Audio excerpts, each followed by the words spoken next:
Mesdames et messieurs, bienvenue sur Actu Africa 24, le podcast qui décrypte l'actualité politique africaine sans tabou. Avant de commencer, prenez un instant.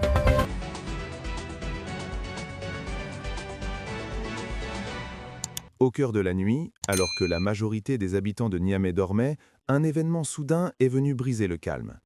Il était un peu après minuit quand des explosions ont été entendues près de l'aéroport international de Niamey.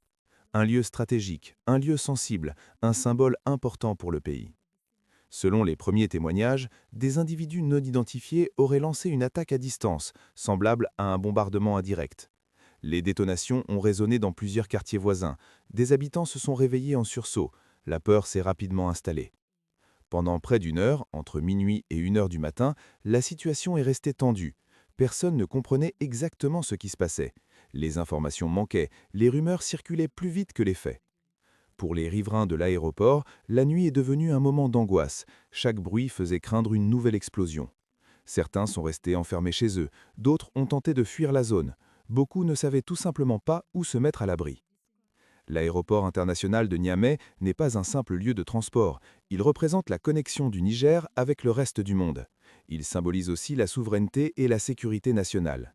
Une attaque à proximité de ce site a donc un impact bien au-delà des dégâts matériels. Face à la situation, les forces de sécurité nigériennes ont réagi rapidement. Des unités ont été déployées pour sécuriser la zone. L'aéroport et les quartiers alentours ont été placés sous surveillance renforcée. Cette intervention rapide a permis d'éviter une escalade. Mais une question reste centrale. Comment une telle attaque a-t-elle pu avoir lieu? Qui sont les auteurs? D'où venait l'attaque? Et quel message cherchait-il à faire passer? L'absence d'informations claires a renforcé l'inquiétude de la population. Au petit matin, même si les explosions avaient cessé, la tension restait palpable. Les patrouilles de sécurité étaient visibles, la ville était en état d'alerte. Dans un contexte sécuritaire fragile, le silence peut être aussi inquiétant que le chaos. Quand les réponses tardent, les spéculations prennent le dessus, et dans une région déjà sous pression, cela peut devenir dangereux. Cet incident ne s'inscrit pas dans un vide. Le Niger, comme d'autres pays du Sahel, fait face depuis des années à des défis sécuritaires complexes. Groupes armés, réseaux criminels et acteurs clandestins profitent des frontières poreuses et des tensions politiques. Même sans revendication officielle, ce type d'attaque s'inscrit souvent dans une logique de pression et d'intimidation. Le choix de l'heure n'est pas anodin. Attaquer à minuit permet de surprendre, de désorienter et de créer un fort impact psychologique. L'objectif n'est pas toujours de faire de nombreuses victimes. Parfois, il s'agit surtout de semer la peur, de déstabiliser, de montrer que la menace peut frapper n'importe où. Pour les autorités, le défi ne se limite pas à une réponse militaire. Il faut aussi rassurer la population, contrôler l'information, éviter la propagation de fausses nouvelles.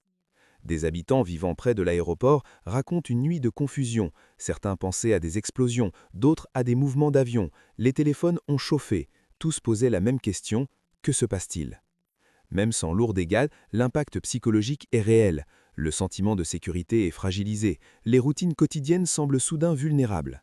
Les observateurs internationaux suivent aussi cette situation de près. Le Niger occupe une place stratégique dans le Sahel. Toute instabilité, surtout autour d'infrastructures clés, inquiète les partenaires étrangers, les compagnies aériennes et les organisations humanitaires. Au lever du jour, une autre phase a commencé, celle des questions. S'agissait-il d'un acte isolé, d'un test des défenses ou du début de quelque chose de plus large? Les attaques à distance demandent des moyens, des connaissances et une certaine organisation. Elles ne sont généralement pas improvisées.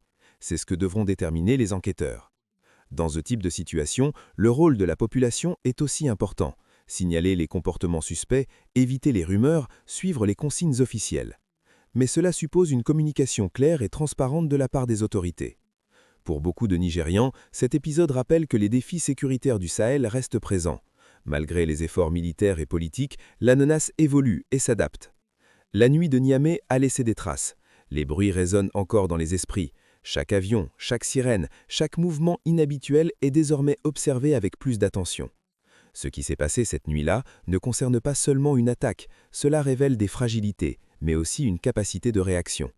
La sécurité n'est jamais acquise une fois pour toutes, c'est un effort permanent, un équilibre fragile entre vigilance, prévention et confiance. Alors que l'enquête se poursuit, une chose est claire, cet incident marque un rappel brutal de la réalité sécuritaire du Niger et du Sahel. La ville prend peu à peu son rythme, mais les questions restent et les réponses sont désormais très attendues. Journaliste informe. Pour continuer à comprendre les enjeux sécuritaires et géopolitiques qui façonnent l'Afrique de l'Ouest, abonnez-vous à Actu Africa 24. Activez la cloche pour ne rien manquer, partagez cette vidéo et dites-nous en commentaire ce que vous pensez de cette situation à Niamey. Actu Africa 24, analysez, expliquez, informez.